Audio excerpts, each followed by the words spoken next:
इस कहानी की शुरुआत एक अंधेरी तूफानी रात से होती है। नतालिया, जो अपनी मां के साथ ट्रैवल करते हुए अस्पताल पहुंचती है, बेहद घबराई हुई होती है। दरअसल लिया प्रेग्नेंट है, लेकिन उसकी किस्मत अच्छी नहीं होती। अस्पताल में कोई भी डॉक्टर मौजूद नहीं होता, सिर्फ एक नर्स होती है। नर्स घबराई हुई नतालिया से कहती है, डिलीवरी अब किसी भी वक्त हो सकती है, हमें तुरंत कुछ करना होगा। नतालिया की डिलीवरी होती है और उसका बच्चा जन्म लेता है। उसे देखकर लिया और उसकी मां राहत की सांस लेती हैं, लेकिन इस राहत के साथ एक अजीब सा डर भी होता है। इसका मतलब ये बच्चा सामान्य नहीं है। लिया की मां धीरे से कहती है, इस बच्चे पर कोई असर नहीं पड़ता, छोड़ दिया जाए तो यह आसमान की ऊंचाइयों पर उड़ सकता है। लिया और उसकी मां को एहसास होता है कि यह बच्चा साधारण नहीं है। लिया घबराते हुए अपनी मां से कहती है, हमें इस बात का किसी को भी पता नहीं चलने देना चाहिए। दोनों मिलकर चुपचाप अस्पताल से निकलने की कोशिश करती हैं, लेकिन रिसेप्शन पर खड़ी नर्स उन्हें देख लेती है। वह रोकने की कोशिश करते हुए कहती है, तुम्हें यहां से जाने नहीं दूंगी, यह सही नहीं है। पर नतालिया अपने बेटे और मां के साथ किसी तरह घर लौट आती है। घर आने के बाद लिया की मां कहती है, नतालिया, यह बच्चा सामान्य नहीं है, हमें इसे दुनिया की नजरों से छुपाना होगा। अगर वैज्ञानिकों को इसकी सच्चाई पता चली तो वे इसे हमसे छीन लेंगे। लिया सख्ती से जवाब देती है, मुझे नहीं पता कि इस बच्चे का पिता कौन है। दोनों तय करती हैं कि बच्चे को घर से कभी बाहर नहीं जाने देंगी, लेकिन जब वे पास नहीं होती तो बच्चा उड़कर छत तक चला जाता है। इसे वापस लाने में लिया की मां को काफी मेहनत करनी पड़ती है। धीरे धीरे वक्त बीतता है। ऑन्स्कर बड़ा होने लगता है, लेकिन वह घर में ही रहता है। एक दिन वो अपनी मां से पूछता है, मां, आप मुझे बाहर जाने क्यों नहीं देती? लिया उसकी बात का कोई जवाब नहीं देती। ऑस्कर जब खिड़की से बाहर बच्चों को खेलते देखता है तो उसकी आंखों में एक अजीब सी चमक आ जाती है। वह सोचता है, काश मैं भी उनकी तरह आजाद होता। फिर एक दिन ऑस्कर की मां उसे बाहर ले जाने का फैसला करती है। वो सोचती है, इसका सामना बाहर की दुनिया से होना ही चाहिए। जब ऑस्कर अपनी मां के साथ दुकान के अंदर होता है, तभी बाहर कुछ लड़कियां उससे टकरा जाती हैं। उनमें से एक, जिसका नाम एगाता होता है, नाराज होकर कहती हैं, तुमने मेरा सामान गिरा दिया, अब तुम मेरी पानी की बोतलें मेरे घर तक लेकर चलोगे। ऑस्कर मना करता है और कहता है, मुझे कहीं भी जाने की इजाजत नहीं है, लेकिन एगाता बार बार जिद करती है। आखिरकार ऑस्कर उसके पीछे पीछे चल पड़ता है। उसके हाथ में बॉटल्स होती हैं, जिससे वो जल्दी थक जाता है। रास्ते में वो अपनी जेब से वेट्स निकाल देता है, जिसकी वजह से वो और भी थक जाता है। फिर भी पानी की बोतल के साथ चलते हुए वो किसी तरह घर पहुंच जाता है। वो अपनी पानी की बोतल को संभालता है, लेकिन उसे यह भी पता होता है कि अगर उसने बोतल छोड़ दी तो वह हवा में उड़ने लगेगा। उसकी मां ने उसे समझाया था, जिस तरह सुपरमैन अपनी शक्तियों को छुपाकर इंसान बनकर रहता है, तुम्हें भी अपनी शक्तियों को छुपाकर रखना होगा। एक दिन एगाता उसकी पानी की बोतल छीन लेती है। इससे ऑस्कर हवा में उड़ना शुरू कर देता है। वो ऊपर चढ़ता है और एक जगह जाकर रुक जाता है। एगाता उसे देखकर हैरान हो जाती है और कहती है, तुम तो सुपरमैन हो, मुझे मदद की जरूरत है। अगर तुमने मदद नहीं की तो मैं तुम्हारे स्कूल बैग से खुद मदद लूंगी। ऑस्कर उसकी बात मान लेता है। इस घटना के बाद दोनों के बीच अच्छी दोस्ती हो जाती है। एगाता उससे वादा करती है, तुम मुझ पर भरोसा कर सकते हो, मैं तुम्हारी सच्चाई किसी को नहीं बताऊंगी। दूसरी ओर ऑस्कर की मां परेशान हो जाती है। उसे पता चलता है कि ऑस्कर ने अपनी जेब से वेट्स निकालकर फेंक दिए थे। उसकी ग्रैंड मदर को लगता है कि ऑस्कर हवा में उड़ गया।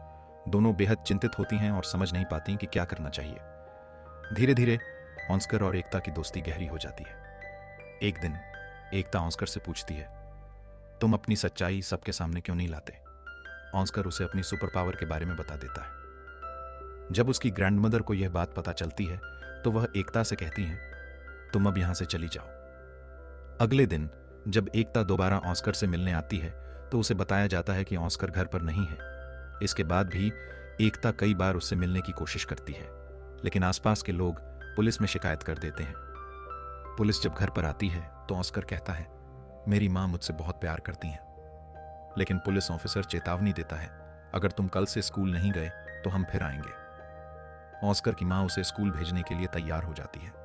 जब ऑस्कर स्कूल जाता है तो वह देखता है कि बाकी बच्चे सामान्य जिंदगी जी रहे हैं, लेकिन ऑस्कर को हमेशा डर रहता है कि कहीं गलती से उसकी शक्तियां सबके सामने ना आ जाएं।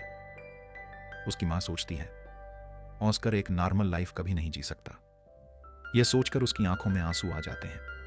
वह तय करती है कि वे इस शहर को छोड़कर कहीं दूर चले जाएंगे, जहां कोई उन्हें पहचान न सके। धीरे धीरे ऑस्कर और उसकी ग्रैंडमदर इस दुनिया में नहीं रहते। अब ऑस्कर सिर्फ अपनी माँ के साथ एक बर्फीली जगह पर रहकर समय बिताता है। वह अपनी माँ से बहुत प्यार करता है, लेकिन घर में सालों तक बंद रहने से वह पूरी तरह से परेशान हो चुका है। एक दिन ऑस्कर घर से बाहर निकलने का फैसला करता है। वो सोचता है, क्या मैं दुनिया में अपनी पहचान बना सकता हूं? वह एक ऐसा मैसेज भेजता है जो उसकी सच्चाई सबके सामने ला देता है। ऑस्कर बहुत पॉपुलर हो जाता है। उसकी माँ टीवी पर उसका शो देखकर परेशान हो जाती है, लेकिन अब जो कदम ऑस्कर ने उठाया है उसे रोक पाना किसी के लिए संभव नहीं है। अगली सुबह डेविड नाम का एक आदमी ऑस्कर से मिलने आता है। वह एक ऑर्गेनाइजर होता है।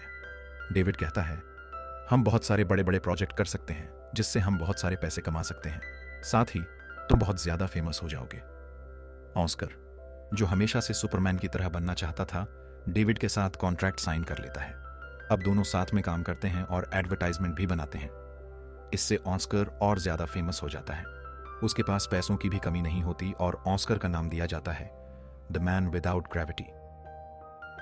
ऑस्कर का टैलेंट दुनिया के सामने आने के बाद चारों तरफ उसकी चर्चा होती है, लेकिन धीरे धीरे ऑस्कर इससे बोर और परेशान होना शुरू कर देता है। दरअसल बचपन से वो सुपरमैन की तरह हीरो बनना चाहता था, लेकिन अब वो हीरो नहीं है, बल्कि वो एक जोकर की तरह लोगों को हंसा रहा होता है। वो ऐसी जिंदगी कभी नहीं चाहता था। उसके ऊपर कई सारी डॉक्यूमेंट्री भी बनाई जाती हैं। डॉक्यूमेंट्री में उसकी माँ और उसकी मदद करने वालों को दिखाया जाता है। ऑस्कर को यह सब बिल्कुल पसंद नहीं आता, क्योंकि उसकी मदद करने वाले उससे बहुत प्यार करते थे। ऑस्कर भी अपनी माँ से बहुत प्यार करता था, लेकिन उसकी जिंदगी पूरी तरह से उलझ चुकी थी। एक दिन वो तय कर लेता है कि वो अब यह सब और नहीं करेगा।